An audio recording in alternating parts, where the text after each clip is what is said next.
September 13, 2021, Mercury reaches greatest elongation tonight. It is a challenge to see in the bright twilight. Chart caption, 2021, September 13th, Speedy Planet is low in the west-southeast, 25 minutes after sunset to the lower right of brilliant Venus. By Jeffrey L. Hunt. Chicago, Illinois, sunrise, 6:29 a.m. CDT, sunset, 7:03 p.m. CDT. Check local sources for sunrise and sunset times for your location. Speedy Planet Mercury reaches its greatest elongation from the Sun tonight.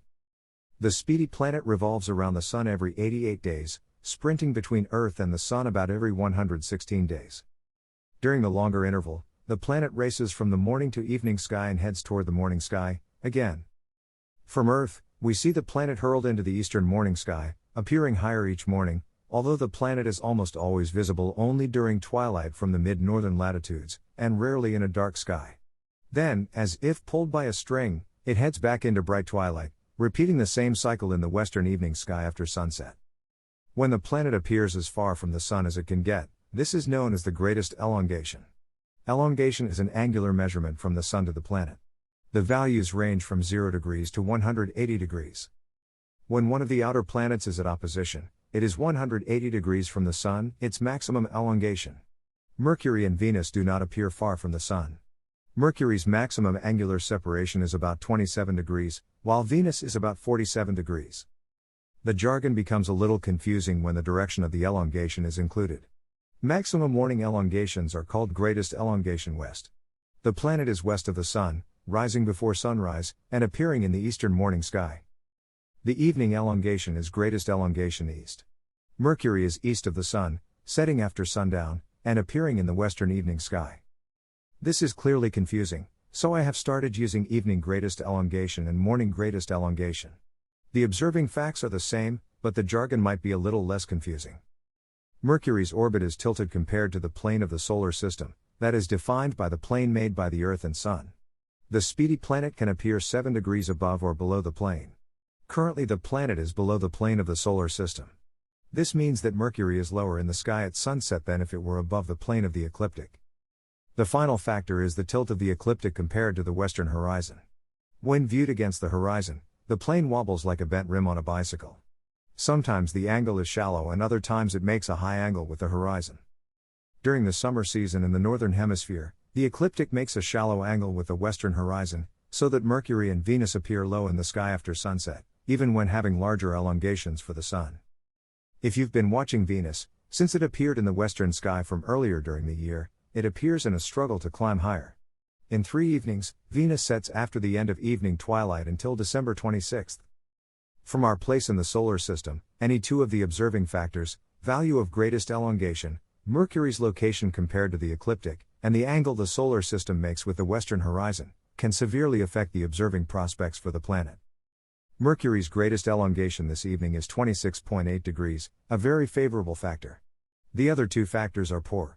Mercury, below the ecliptic and a shallow angle of the ecliptic with the horizon, has a very unfavorable appearance for easy observing. To find Speedy Mercury, use a binocular to search for it low in the west-southwest about 25 minutes after sunset. The western sky is fairly bright. At this hour Venus is visible to the unaided eye, but it might take some diligent searching to find it. The brilliant planet is over 10 degrees above the west-southwest horizon. Mercury, about 4 degrees up in the west-southwest, is 15.8 degrees to the lower right of brilliant Venus. That's a little over 2 binocular fields away from the brilliant planet. Mercury is low in a bright sky, without any celestial guide to easily lead the way to it. For those with computer-guided telescopes, use a low-power eyepiece and let the computer attempt to take you to the Speedy world. Otherwise, the search with a binocular is certainly a challenge. If you cannot find the Speedy world before it sets, just 46 minutes after sunset, stay at your observing site to see Venus easily gleam through the colors of evening twilight. Look toward the southeast to find Jupiter and Saturn.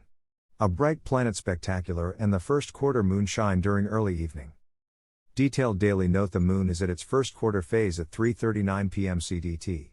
25 minutes after sunset, Mercury is about 4 degrees up in the west-southwest. Use a binocular. 45 minutes after sunset, Venus is about 8 degrees up in the west-southwest, 11.8 degrees to the lower right of Zubin el Janubi and 3.9 degrees to the lower right of Lambda Vir. The moon, 7.0 d, 52%, is over 21 degrees up in the south-southwest, in Ophiuchus between Scorpius and Sagittarius. It above a line from Antares and Cos Borealis, lambda SGR, m equals 2.8. The lunar orb is 13.6 degrees to the upper left of Antares and 13.0 degrees to the lower right of Cos Borealis. Farther eastward, Saturn is nearly 22 degrees above the south-southeast horizon. Jupiter is 16.7 degrees to the lower left of Saturn and over 17 degrees above the southeast horizon. 2 hours after sunset. Saturn is nearly 28 degrees up in the south-southeast, 1.1 degrees to the lower right of Upsilon Cap. Jupiter, at nearly the same altitude as Saturn, is above the southeast horizon.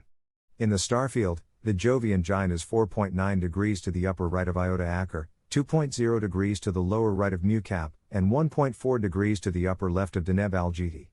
Mercury reaches its greatest elongation, 26.8 degrees, from the Sun at 11:24 p.m. CDT.